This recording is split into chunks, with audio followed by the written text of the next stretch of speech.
This book, Danny Wedding's Movies and Mental Illness, examines film characters from a psychological perspective. It includes narcissism, and the framework behind it is the DSM-5. In this video, we count down the most realistic narcissistic characters in cinema, based on our interpretation of the book. Let's start with number 8. Look at this thing. It's beautiful. If you get the beautiful girls there, it's wonderful. All right, get the fuck off my boat. I'm sure we'll be seeing each other real soon. I'm sure. Good luck on that subway ride home to your miserable, ugly fucking wives. Jordan Belfort, The Wolf of Wall Street, 2013.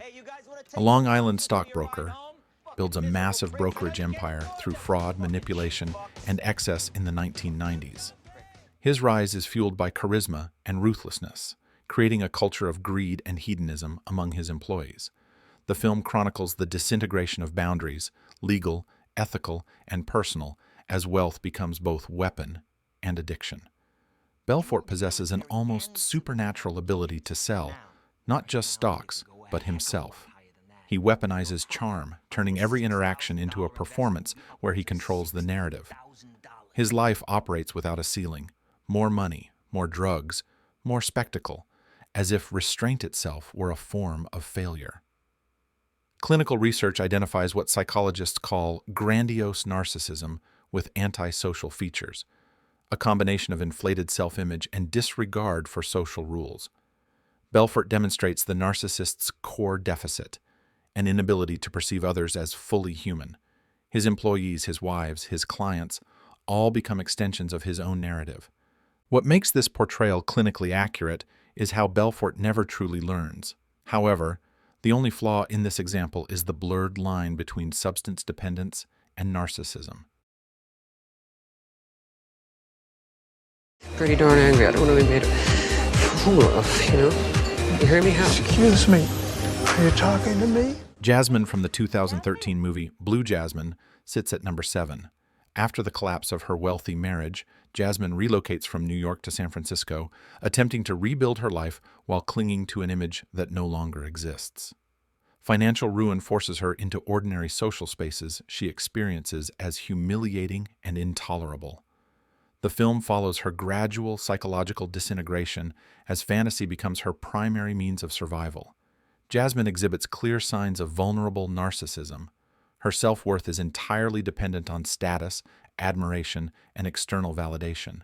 She oscillates between entitlement and victimhood, reacts to criticism with rage or withdrawal, and relies heavily on denial and confabulation to protect a fragile self-image.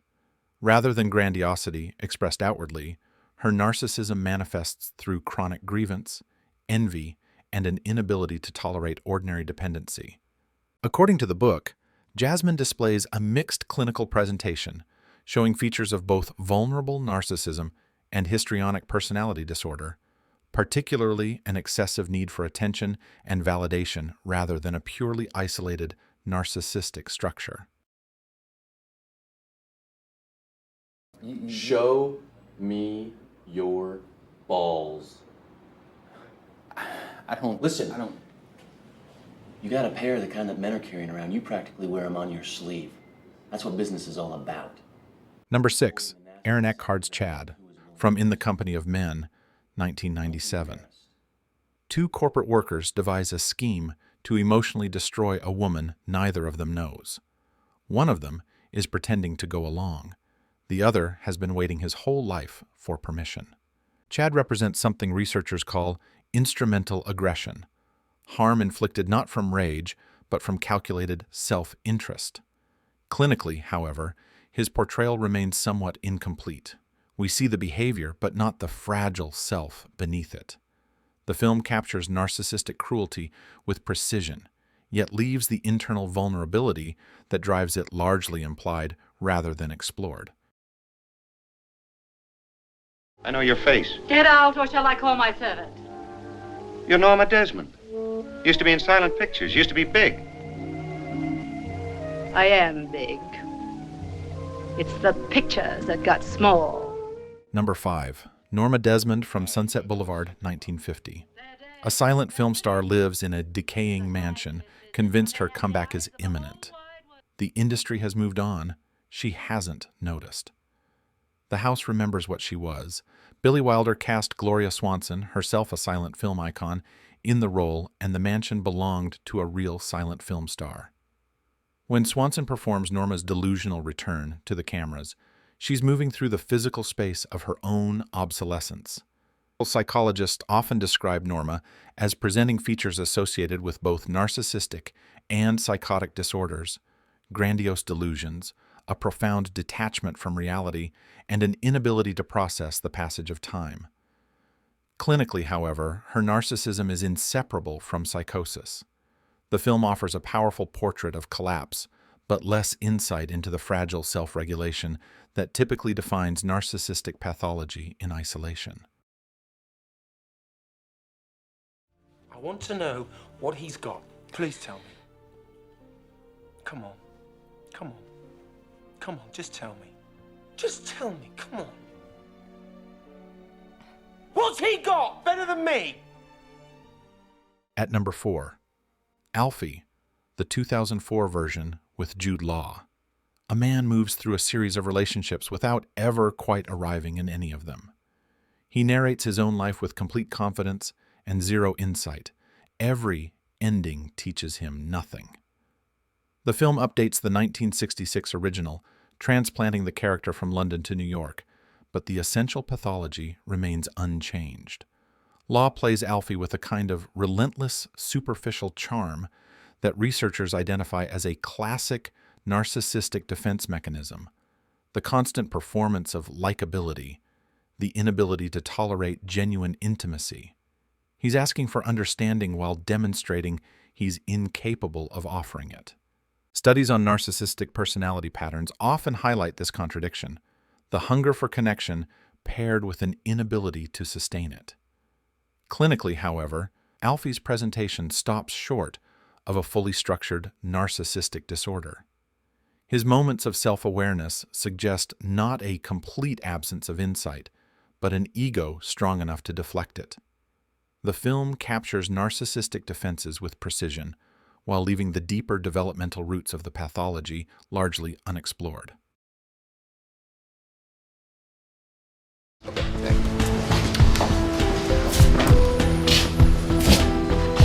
Hey, is this the one and only Gordon Gecko? Hey, Donald. What are you talking about? You're the one and only. So now I've got competition.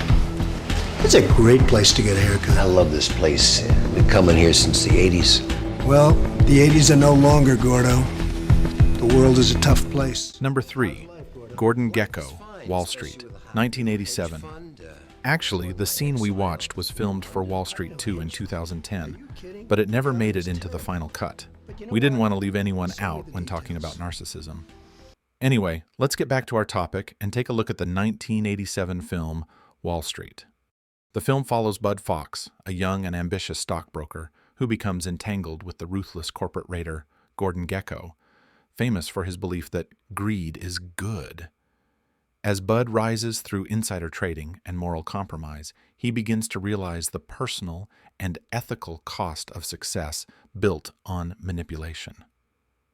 The film ultimately exposes the emptiness and corruption behind unchecked ambition and financial power. Gecko embodies what clinical literature calls malignant narcissism, the combination of grandiosity, manipulation, and complete absence of empathy in service of wealth accumulation. Psychologists studying the script note how Gecko's language patterns mirror techniques used by cult leaders and authoritarian figures. The absolute statements, the reframing of exploitation as evolution, the way he makes ruthlessness sound like wisdom. Stone reportedly based aspects of Gecko on multiple real figures from the financial world. You don't want him to read about you in the papers. There's only one person in the world to decide what I'm going to do, and that's me. You decided what you were going to do, Charles, some time ago. Number 2, Citizen Kane, 1941. A newspaper magnate dies alone in a palace filled with objects that mean nothing. The film traces his rise through a series of fragmented memories, each one revealing how power isolates rather than connects. Charles Foster Kane is a deeply narcissistic and power-driven character who confuses love with control. He presents himself as a champion of the people, yet in his personal relationships, he seeks possession rather than genuine connection. Kane's tragedy lies in the fact that despite his immense wealth and influence, he is unable to form authentic bonds and spends his life chasing the lost innocence and unconditional love. Kane represents what researchers call compensatory narcissism, the childhood wound that never heals, generating a lifetime of attempts to fill the void with achievement and control. Wells understood something most films miss. The saddest narcissists aren't evil. They're empty. I'm fucking serious. It's fucking over us. This is no joke. I don't think we should see each other anymore. Sorry, I just... You're not terribly important to me. I know my behavior can be erratic sometimes. If you really want to do something for me, then stop making this seem right. Finally, number 1, Patrick Bateman, American Psycho, 2000. He is a wealthy New York investment banker who leads a double life as a serial killer in the hyper-materialistic world of the 1980s. The film blurs the line between reality and fantasy, using violence and dark satire to critique consumerism, conformity, and moral emptiness. Ultimately, it portrays a society so superficial that even extreme behavior goes unnoticed. Patrick Bateman is a deeply narcissistic individual obsessed with status, appearance, and social validation. He lacks empathy and treats other people as objects, measuring their worth through brands, wealth, and power. Bateman's identity is so fragile and interchangeable that even his own violent acts may be invisible or imaginary in a world that refuses to truly see him.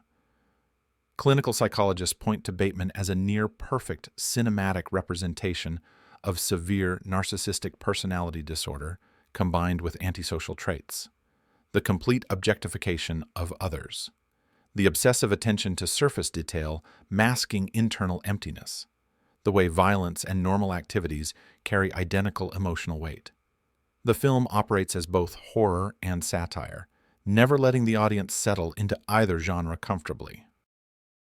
These 8 characters demonstrate narcissism, frame by frame, in gestures, in silences, in the way they look at others and see only reflections.